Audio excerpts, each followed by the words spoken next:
दोस्तों नमस्कार, मैं सुबीर पाल फिर से आपके पास आ गया और आज सबसे अच्छा स्कीम आपको बताएंगे गवर्नमेंट ऑफ इंडिया का पीएमईजीपी के बारे में। जो पीएमईजीपी जो है prime minister employment generation programme जो है ये भारत सरकार का एक ऐसा स्कीम है जिसके तहत आप बैंकों से लोन ले सकते हैं सब्सिडी में और लोन लेके अपना जो प्रोजेक्ट को आगे बढ़ा सकते हैं। सबसे पहले मैं बताना चाहूँगा दोस्तों कि आप पीएमईजीपी क्या है। पीएमईजीपी है prime minister employment generation programme. PMEGP में सबसे पहले ये बताना चाहूँगा कि पीएमईजीपी किसके लिए लोन देती है। पीएमईजीपी एक फ्रेशर कैंडिडेट को लोन देती है, एक फ्रेशर एंटरप्रेन्योर को लोन देती है। वो लोन जो है मैन्युफैक्चरिंग यूनिट के लिए देती है और सर्विस यूनिट के लिए देती है। दोस्तों ट्रेडिंग यूनिट के लिए कभी पीएमईजीपी के स्कीम में आपको लोन नहीं मिलेगा और फार्मिंग के लिए भी नहीं मिलता है। पीएमईजीपी सिर्फ prime minister employment generation programme के तहत सिर्फ आपको मैन्युफैक्चरिंग और सर्विसिंग के लिए आपको लोन दिया जाता है। सबसे पहले बताना चाहूँगा एससी एसटी और रूरल एरिया के लिए 35% सब्सिडी देते हैं गवर्नमेंट ऑफ इंडिया और जनरल कैटेगरी के लिए 25% सब्सिडी देती है दोस्तों। और पीएमईजीपी में सबसे बड़ी बात है अभी पीएमईजीपी ऑनलाइन हो चुका है, आप ऑनलाइन में ही अप्लाई कर सकते। पहले होता क्या था कि आपको मैनुअली आपको सारा डॉक्यूमेंट्स देना पड़ता था, लेकिन अभी आप ऑनलाइन में इसका एप्लीकेशन जमा कर सकते हैं। और सेकंड बात है इसका इम्प्लीमेंटिंग एजेंसी कौन है। इसकी इम्प्लीमेंटिंग एजेंसी दोस्तों khadi and village industries commission है, जो कि भारत सरकार का एक संस्थान है, और khadi and village industries board जो कि हर स्टेट गवर्नमेंट में होता है। स्टेट गवर्नमेंट का वो एक संस्था होता है। और लोकल डीआईसी जो होता है डिस्ट्रिक्ट इंडस्ट्री सेंटर या फिर रीजनल इंडस्ट्री सेंटर जो कि आपका स्टेट गवर्नमेंट का अधीन होता है, उनके ज़रिए से आपको अप्लाई करना पड़ता है। पीएमईजीपी लोन लेने से पहले आपको क्या करना चाहिए। पीएमईजीपी लोन लेने के पहले सबसे पहले तो आपको ये तय कर लेना कि आप कौन सा प्रोडक्ट आप मैन्युफैक्चरिंग करने जा रहे हैं और उसका मार्केटिंग जो बैकग्राउंड क्या होना है, कि आपको मार्केटिंग सपोर्ट कैसा मिलेगा। सबसे पहले तो मार्केटिंग के बारे में आपको सोचना पड़ेगा कि आप कहाँ उसको मार्केट करेंगे। हाँ, रॉ मटेरियल आपको कितना आसानी से या कितने कम कॉस्ट में मिल सकता है और जिससे कि आप ज़्यादा मतलब फ़ायदा ले सकते हैं मार्केट से, ये आपको बहुत ज़रूरी है ये सोचना।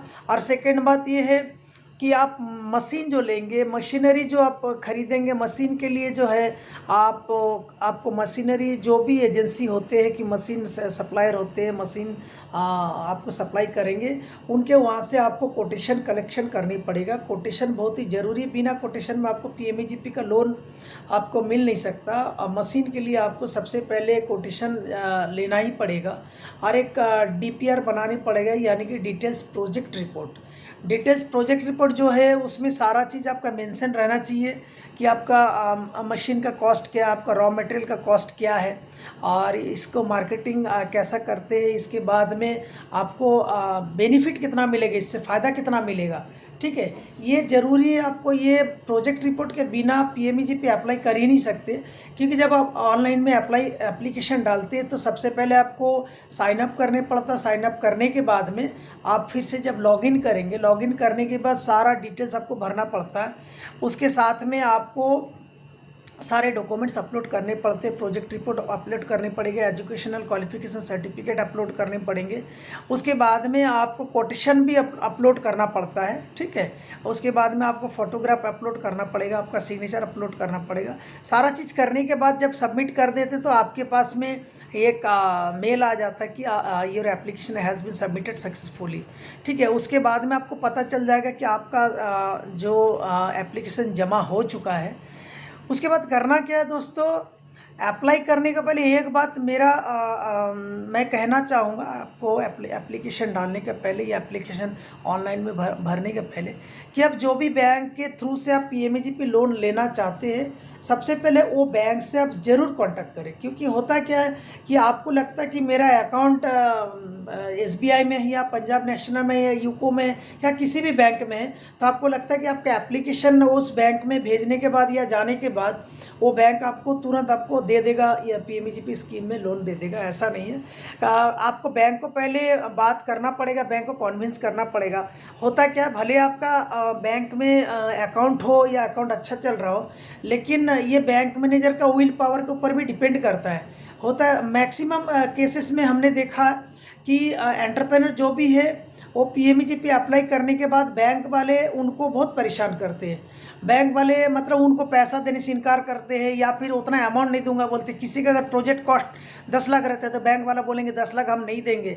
सबसे पहले आपको तो ये करना है, बैंक से आपको बात कर लेना पड़ेगा। और जहाँ पे आपको कोलेटरल सिक्योरिटी का बात आता है तो आप सबसे पहले बैंक में जाने के बाद में आपको बैंक में ये भी बताना पड़ेगा कि आपको CGTMSE के तहत आपको कवरेज दिया जाए, क्योंकि आपके पास में सिक्योरिटी नहीं है।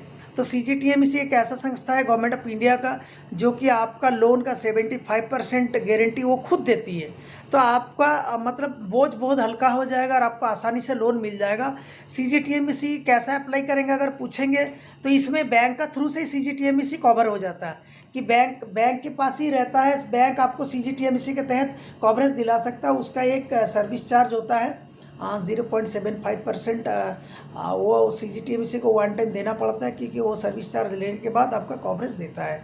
तो आप ऐसा करके आप अपना लोन ले सकते। पहले लोन का जो सीमा जो था 25 लाख तक था, लेकिन उसको अभी सरकार ने बढ़ा के 50 लाख कर दिया है। इसलिए आपको बहुत आसानी होगी आपको पीएमईजीपी लोन लेने के लिए। और पीएमईजीपी लोन लेने के बाद आप अपना प्रोडक्शन कीजिए या फिर सर्विस यूनिट चलाइए और अच्छा से आगे बढ़िए। मेरा शुभकामना आपके साथ है। नमस्कार।